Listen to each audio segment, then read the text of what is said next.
Welcome back to So You Really Want to Learn Latin, and today we are going to carry on looking at scanning Latin hexameters. Now we've done our first session on this last time, and we're now going to go a step further forward by looking at a thing called a Sazura, and then we're going to look at some of the exceptions to the rules I showed you last time. Okay, so first of all, what is a Caesura? Now, a Caesura, it means a cutting. Kaido is the Latin verb it comes from. So a Caesura is where you get a break. It's kind of where you draw breath in the middle of a hexameter line, and it typically comes in the middle of the third foot of the line, after the first long syllable. So if it's a dactyl, da, di, di, the Caesura comes after that first long. And if it was a spondy, again, it comes after the first long, in the middle of the da, da. Okay? And that is called a strong Caesura. And that cutting would always come between words, never in the middle of a word, and also never between two words which go very, very closely together. I mean, the best example of that would be a preposition and its noun. You would never draw breath in between saying, I'm going towards Rome. You know, that would be ridiculous. Okay, so that is called a strong Caesura, and we mark it with two vertical lines. Okay, now you can also get a thing called a weak Caesura, which is where that two vertical lines, that drawing of breath, comes between the two short syllables of a dactyl. Okay, so you'd go da, di, di. Now that is called a weak Caesura. Okay, and just going a little bit further with this, occasionally, well, more than occasionally, but sometimes, you don't get a Caesura in the third foot at all, because there's, let's say a word spans the whole of that foot, and there's nowhere to draw breath in the middle of it. Now, what typically happens then is you get a Caesura in the second, and very often in the fourth foot as well. So second and fourth, but not in the third. So you actually draw breath halfway through the second foot, then you say the third foot, and then you end up drawing breath again halfway through the fourth foot. Okay, so you get two Caesuras, but second and fourth foot, not in the third. Okay, and there are variations on that. Sometimes you get a Caesura in the second foot, but not in the third or the fourth, and sometimes you get one in the fourth, but not in the second or third. So, there is variation on this. But the concept is that somewhere in a hexameter line, there will be a sort of encouragement to draw breath, and it is marked with a thing called a Caesura. Okay, and going back to our famous Armagurum cano Troiae qui prima saboris, which we've already looked at, the first line of the Aeneid. If you look at that line, if we scan it, and here you can see we've scanned it for you, the Caesura comes after the word cano. Okay, so from now on, when we scan our lines, last time we just scanned the 6 feet of the hexameter line. Now we're going to do that, but we are also going to add in the Caesura, which very often we will find in the middle of the third foot, but sometimes we will find, Caesuras either side, second and fourth. Sometimes it'll be a weak Caesura. Sometimes it'll only be second or fourth. But either way, we're going to mark the Caesura. Okay?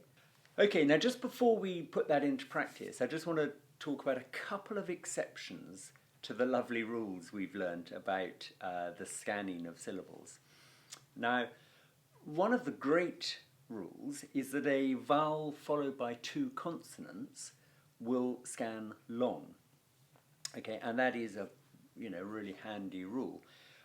But as you might expect, there are exceptions to that. Now, one exception is that where a vowel is followed by two consonants in the same word, this only applies if it happens in the same word, and the second of those two consonants is an L or an R, okay, where the second of the two consonants is an L or an R, then the vowel can scan either long or short, okay. I mean, typically you'd expect it to be long, but you could find it scanning short. And remember, I mean scanning the syllable short. I don't mean changing the pronunciation of the vowel. Bit of a hard concept to get your head around that, but so for example, the word patrem, okay, accusative singular of pater, of father. Now, that A, it's a short A. The word is pater, it's not pater, okay, pater, a father.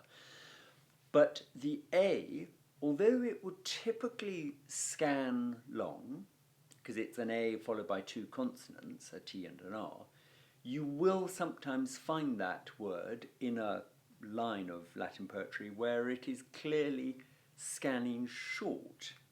And that's because of this kind of exception to the rule.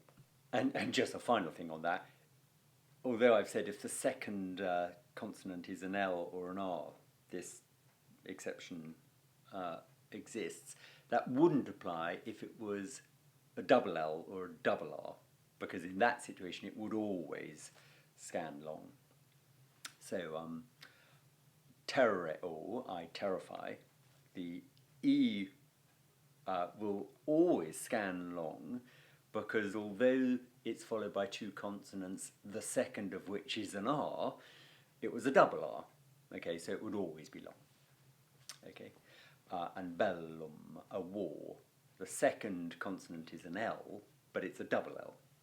Okay, a second exception, we've got this lovely little rule that a vowel followed by another vowel, but not in a diphthong, the first of those two vowels will always scan short. Now that is the basic rule, and it applies most of the time, but there are some exceptions to it. The most obvious exceptions are the genitive endings that we get ending ius, okay, like ilius and ulius or unius, okay, from unus. Now those genitives, the ius genitives, the I can scan long or short, okay. And finally, there are some situations where a vowel, which is a short vowel, it's pronounced short, you know, like hic, okay, short I,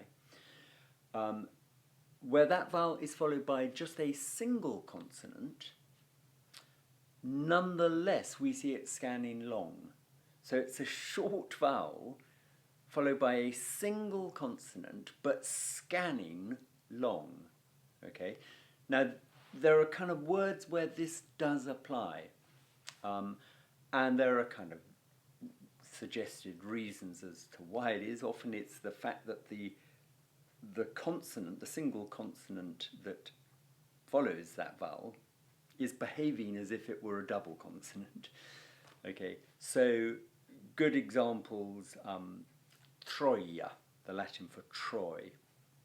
Okay, you've got TRO, and then you've got a single consonant. Now it's the letter I, and I should warn you that the letter I in Latin is sometimes a vowel, you know, an I, and sometimes it's really a J, the letter J, which Latin didn't have. It used an I when it meant J, you know, Julius Caesar, Julius Caesar.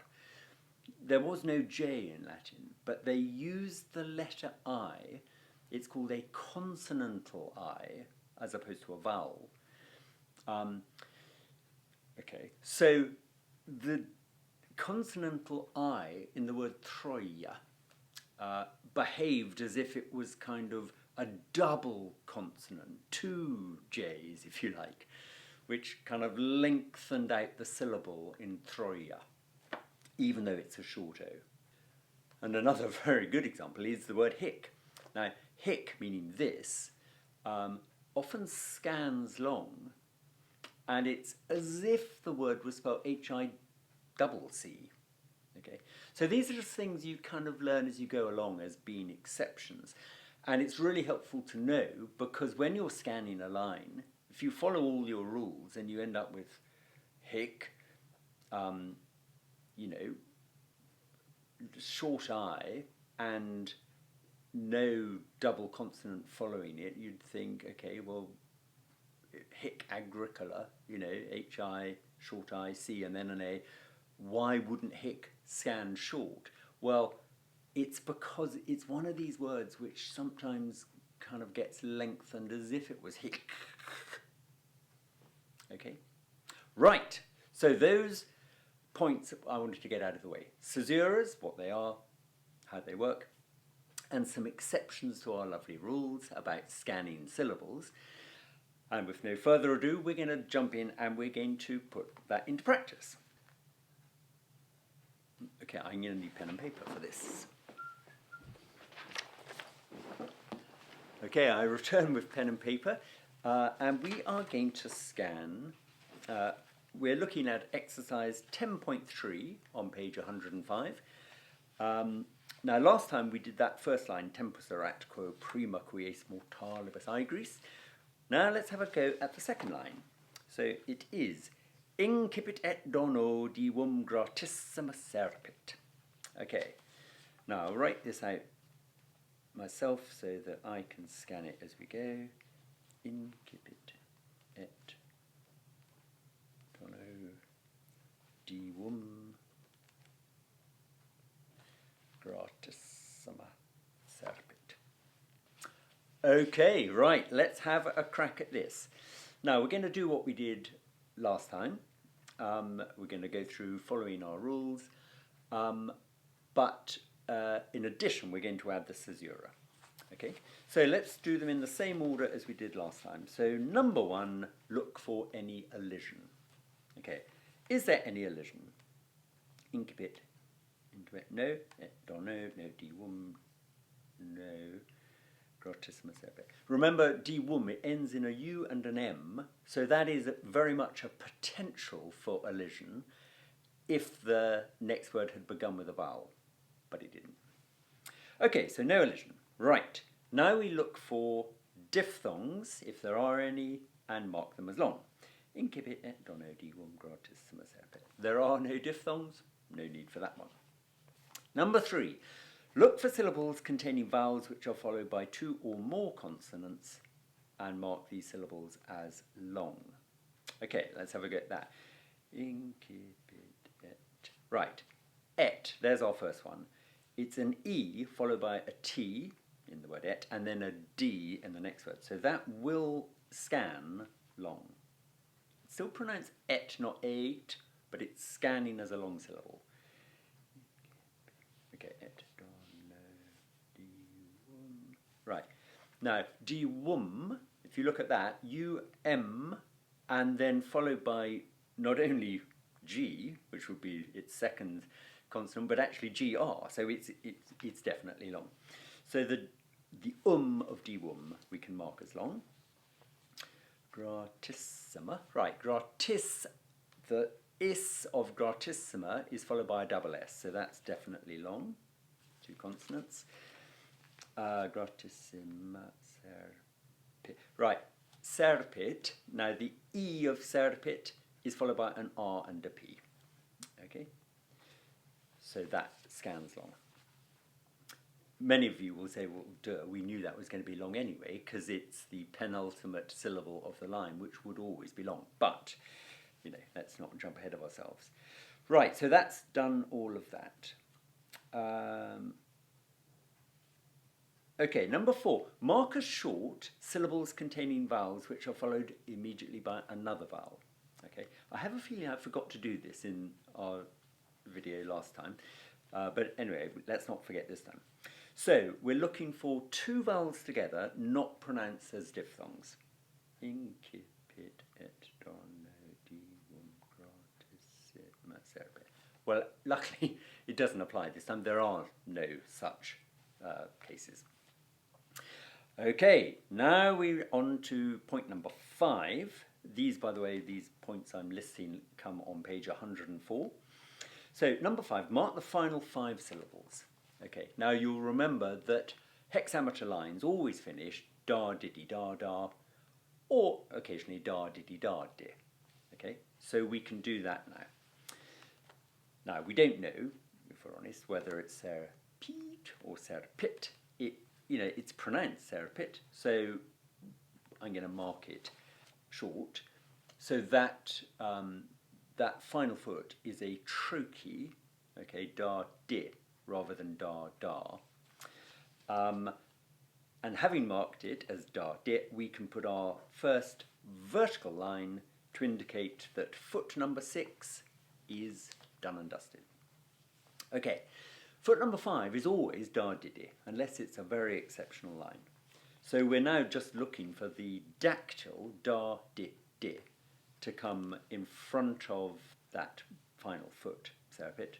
So we're going issima. Okay, that'll do as a dactyl, issima. So gratis I, short I of I, and short A of gratissima. Okay.